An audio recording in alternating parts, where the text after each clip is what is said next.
ছোট পর্দার জনপ্রিয় অভিনেত্রী সাবিলা নূর প্রথমবারের মতো মেগাস্টার শাকিব খানের বিপরীতে অভিনয় করছেন তাণ্ডব সিনেমায়। এরই মধ্যে মুক্তি পেয়েছে সিনেমাটির দ্বিতীয় গান লিচুর বাগান। প্রথমবার শাকিব খানের সঙ্গে কাজ করতে গিয়ে অভিজ্ঞতা জানিয়েছেন সাবিলা।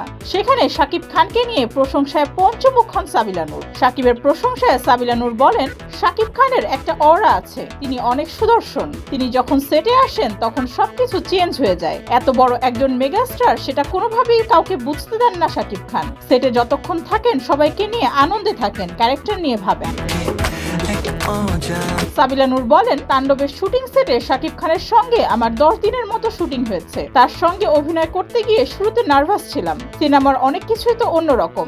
আমি যেহেতু অনেক বছর ধরে নাটকে কাজ করেছি, সুতরাং আমি নাটকের কাজের